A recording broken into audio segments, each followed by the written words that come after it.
Paşinyan-Erdoğan görüşü.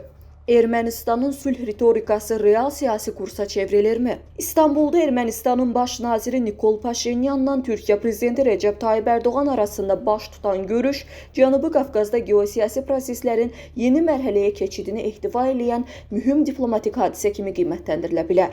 Tərəflərin həm Ermənistan-Türkiyə münasibətlərinin normallaşdırılması, həm də Ermənistan-Azərbaycan sülh prosesi barədə fikir mübadiləsi aparması görüşün sadəcə protokol xarakteri daşımadığını, strateji hədəflərə hesablandığını göstərir. Bu görüş bir neçə mühüm kontekstdə baş tutur.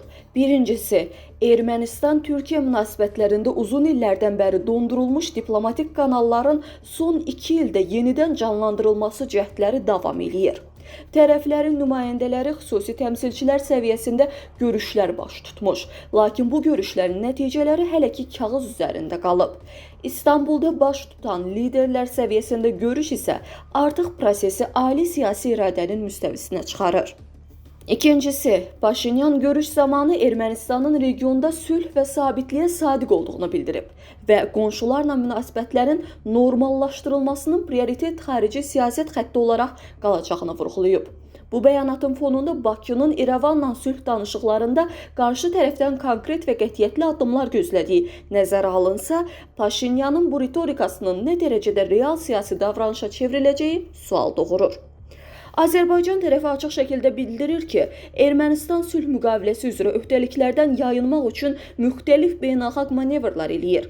Belə bir zamanda Paşinyanın Erdoğanla görüşdə Bakı ilə sülh prosesini müzakirə etməsi əhəmiyyətli siyasi jest kimi görünə bilər. Üçüncüsü, bu görüş Türkiye diplomatiyasının Cənubi Qafqazda təsir imkanlarının gücləndirdiyini də göstərir. Erdoğan'ın Türkiye təkcə Qafqazda deyil, bütün bölgədə sabitliyin bərqərar olunması üçün diplomatik imkanlarını maksimum dərəcədə istifadə edir fikri Ankara üçün bu danışıqların sadəcə iki tərəfli çərçivədən daha geniş regional dəyərə malik olduğunu göstərir. Türkiye həm Ermənistanla münasibətlərin normallaşdırılmasında, həm də Bakı ilə İrəvan arasında vasitəçi olmadan mövqeyini təqdim etməkdə maraqlıdır. Bu, Ankara'nın Cənubi Qafqazda Rusiya və İranın zəifləyən rolunu doldurmaq istəyi ilə də bağlıdır. Digər diqqət çəkən məqam budur ki, bu görüş Paşinyanın getdikcə daha müstəqil və praqmatik siyasi kurs seçdiyini göstərir. Onun hakimiyyəti dövründə Ermənistanın Rusiyadan uzaqlaşması, İranla məhdud əməkdaşlıq və qərbə inteqrasiya cəhdləri öz yerində. Lakin Türkiyə ilə münasibətlərin bərpası ən riskli, eyni zamanda gələcək baxımından ən perspektivli adımlardan biri ola bilər.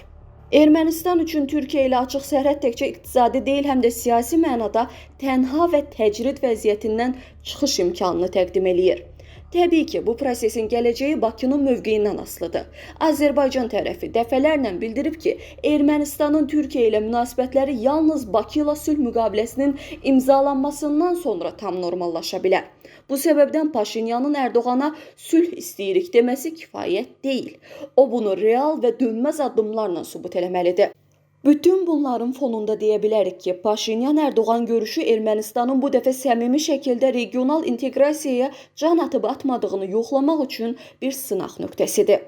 Əgər bu görüşdən sonra Ermənistan konkret addımlar atarsa, sülh müqaviləsi imzalanar, sərhədlərin delimitasiyası üzrə razılaşmalar əldə olunarsa, bu zaman İrəvanın yeni xarici siyasət kursundan danışmaq mümkün olacaq. Əks halda bu görüş də əvvəlkilər kimi sadəcə fotolar və bəyanatlar səviyyəsində qalacaq.